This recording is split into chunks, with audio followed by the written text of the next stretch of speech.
C'était ce qu'il possédait lui-même. Isaac, un type de Christ, le sacrifice pourvu par Jéhovah. Et aujourd'hui, nous devons nous abandonner tout ce que nous avons. Romains 12, 1 et 2.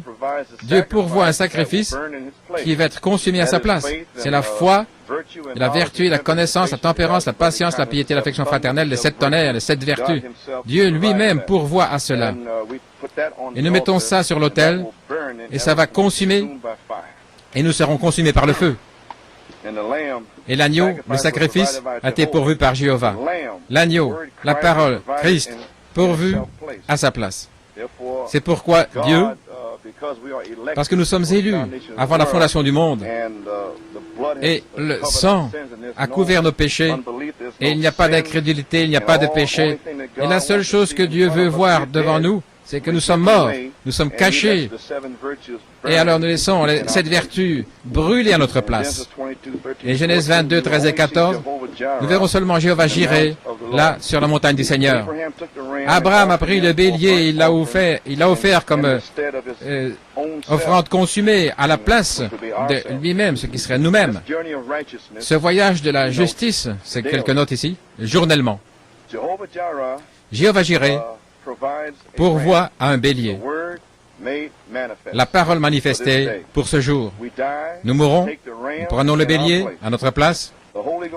Le feu du Saint-Esprit consume le bélier à notre part. La chair est consumée. Le feu du Saint-Esprit est vu consumant notre vie. Et ça, c'est ce que j'appelle pratiquer sa présence. J'ai mentionné il n'y a pas longtemps ici dans un message le brisement du 7e sceau. Entendre la parole, reconnaître la parole et agir sur la parole. Et maintenant, dans cette saison, aller plus loin, pratiquer sa présence. Parce que sa présence est ici avec nous maintenant. Joseph Perfection, c'est sa présence. Et nous devons pratiquer sa présence en vivant les 7 vertus dans notre vie. Donc si nous sommes arrivés à pratiquer sa présence, nous sommes arrivés à l'expérience du sommet de la montagne. Et en pratiquant sa présence, ce serait demeurer, ce serait l'adoption, ce serait Christ, pratiquer sa présence. Christ, pratiquer sa présence, c'est permettre à Christ de venir et se déplacer dans les régions de notre personnalité humaine, notre esprit humain, ce qui, le raisonnement, l'imagination, l'affection, la conscience, la mémoire. C'est permettre à Christ. C'est le test de pratiquer la présence de Jésus-Christ. Nous avons entendu la parole par Malachie 4. Nous avons reconnu sa présence, la dynamique, la parole. Nous sommes là, à sa parole, et nous essayons d'agir. Et en agissant, nous nous préparons. Et si nous agissons, alors nous devons pratiquer sa présence.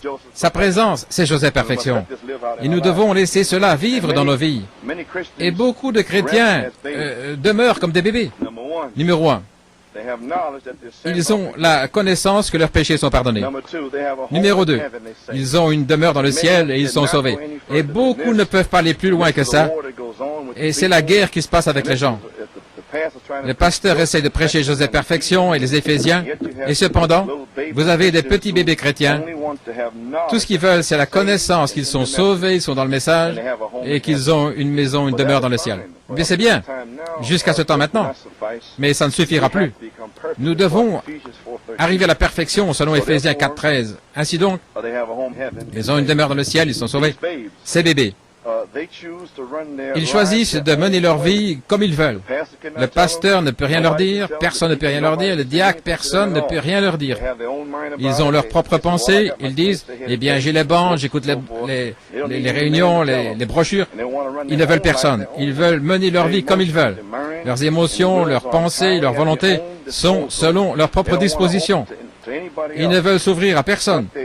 C'est ce qu'ils veulent, ce qu'ils disent, c'est l'expérience de leur vie quotidienne. Autrement dit, ce qu'ils veulent, c'est se lever le matin, aller travailler ou quoi que ce soit, être avec leur famille, leur épouse. Pas la parole maintenant, mais ce qu'ils veulent faire. Et ça, c'est le problème dans l'Église. Ils ne veulent pas prendre la parole pour leur vie quotidienne. Ainsi donc, ils n'ont pas d'expérience dans la parole. Ils ont peur des tests et des épreuves et des situations où le Seigneur va les placer. Ils ont peur d'entrer dans ces situations parce qu'ils n'ont pas la foi. Ainsi donc, vous pouvez comprendre qu'il faut la révélation. Avant de recevoir le Saint-Esprit, vous avez besoin de la révélation de Joseph Perfection. Et alors, avec une révélation de Joseph Perfection, ça, c'est votre semence, c'est votre temps et votre parole. C'est pourquoi, avec cette révélation, Dieu vous scelle. Alors vous êtes prêt à que la parole de Dieu soit votre expérience quotidienne et pas la vôtre, ce que vous pensez, ce que vous sentez. Ainsi, ceci c'était des notes de 1970. C'était en 70. Mais l'Église n'était pas prête même de recevoir ceci. J'ai ici reconnaître la présence de Dieu. C'est réaliser que le Seigneur Jésus demeure en nous, l'homme intérieur. Éphésiens 3.16. Colossiens 3.10, Éphésiens 4.24, pratiquer sa présence, l'adoption, le placement. Pratiquer sa présence, c'est permettre à Christ de se déplacer dans les régions de ma personnalité humaine lorsque nous ouvrons notre volonté, notre esprit, notre personnalité à Christ. Jésus sort de l'homme intérieur, l'âme. Autrement dit, il est lié dans l'âme.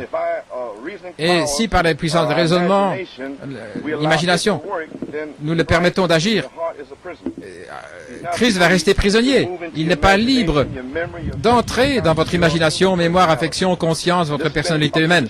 Et ça a été jusqu'à maintenant.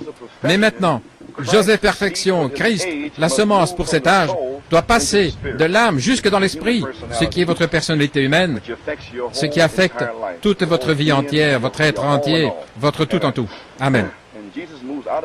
Et Jésus sort de l'intérieur de l'âme pour entrer dans les régions du cercle du milieu, notre personnalité. C'est que vous comprenez. Ça veut dire qu'il se déplace dans les régions de mes émotions, de mon esprit, moi-même, mon raisonnement, mémoire, affection, conscience. L'épouse permet à la parole de descendre dans son esprit, dans son cœur. C'est la semence, l'homme intérieur, afin qu'il puisse grandir dans la justice, dans la véritable sainteté, renouvelé dans la connaissance selon son image qu'il a créée. Et nous ajoutons la vertu, la patience, tempérance, etc., les vertus. Éphésiens 3.17, la parole Christ, afin que Christ, la parole, demeure dans vos cœurs par la foi qui vient en entendant la parole de Dieu, afin que Christ puisse demeurer dans vos cœurs par la parole. Demeurer.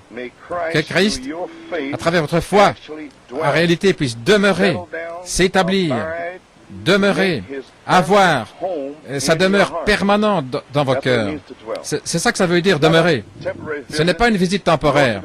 Vous allez chez le médecin, quelque chose ne va pas, il vient vous rendre visite, et vous êtes malade au lit, le docteur vient. Ça, c'est une visite temporaire. Ce n'est pas ainsi avec Christ. Quand il vient par le Saint-Esprit, c'est un résident permanent dans votre cœur.